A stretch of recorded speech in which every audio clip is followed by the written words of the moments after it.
রহমতুল্লাহ, সকলকে শুভেচ্ছা অভিনন্দন জানিয়ে শুরু করছি আজকের ভিডিও। আজকে আমাদের বিষয়টি হলো অনুশীলনী 9.2 এর 14 নম্বর অঙ্ক। অঙ্কটিতে রয়েছে, দেখাও যে tan 2a equal 2 tan a divided by 1 minus tan square a যদি a ইকুয়াল 30 ডিগ্রি হয়। সমাধান দেওয়া আছে a ইকুয়াল 30 ডিগ্রি। এরপর হচ্ছে বাম পক্ষ হচ্ছে tan 2a। এরপরে যেটা লিখবো আমরা, tan এর পরে 2a মানে 2 এর পরে আমরা এর যে মানটা রয়েছে 30 ডিগ্রি বসিয়ে দেবো। এরপর দুইটা ব্র্যাকেটে লিখবো।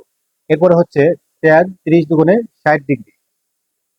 tan 60 ডিগ্রি যে মান সেটা হচ্ছে √3। খুব সিম্পল একটা মান, আমাদের একটু এই মানটা মুখস্থ রাখতে হবে যে tan 60 ডিগ্রি মান হচ্ছে √3। এরপর হচ্ছে ডান পক্ষ, এখানে হচ্ছে ডান পক্ষ, এটুকু লিখবো আমরা ডান পক্ষে। এরপরে সেম ভাবে আমরা 2 tan a এর মান হচ্ছে 30 ডিগ্রি, এখানে লিখবো 30 degree. 1 minus tan square a এর মান এখানেও আমরা tan এর মানটা বসাই দেবো 30 ডিগ্রি। এরপরে tan 30 ডিগ্রি মান হচ্ছে 1/√3, এখানে 2 সামনে রয়েছে, আর tan 30 ডিগ্রি মান হচ্ছে 1/√3। নিচে 1 মাইনাস tan স্কয়ার 30 ডিগ্রি, তাহলে tan square 30 degree, tan 30 degree মান হচ্ছে 1/√3, তার উপরে স্কয়ার।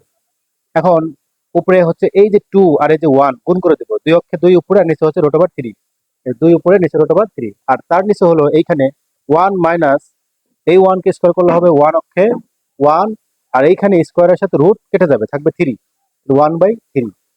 এরপর উপরে যা রয়েছে তাই লিখবো 2/√3, এইখানে হচ্ছে 3 লসাগু, 3 অক্ষে এই যে 3 আর এই 1 গুণ করলে হবে 3 অক্ষে 3 মাইনাস উপরে হচ্ছে 1, এখানে বিয়োগ করে দেবো, 3 থেকে 1 বিয়োগ করলে হবে 2।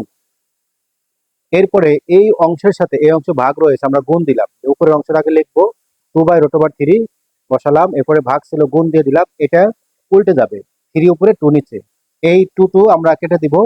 এরপর হচ্ছে নিচে √3 আর উপরে হচ্ছে একটা 3, এই একটা 3 মানে হচ্ছে √3 দুইবার। কিভাবে এটা, এটার ব্যাখ্যা হলো আমরা একটু খেয়াল রাখি, √3 স্কয়ার মানে √3 দুইবার, তাহলে স্কয়ারের সাথে রুট কাটা গেলে থাকবে শুধু 3, তার মানে শুধু 3 থেকে আমরা √3 স্কয়ার মানে দুইবার লিখতে পারি, তাহলে থাকে কি √3। তাহলে দেখতে পাচ্ছি যে বাম পক্ষ হচ্ছে কি √3, ডান পক্ষ আমাদের √3, তার মানে বাম পক্ষ সমান ডান পক্ষ। দেখাতে বলেছে, তাহলে দেখানো হলো।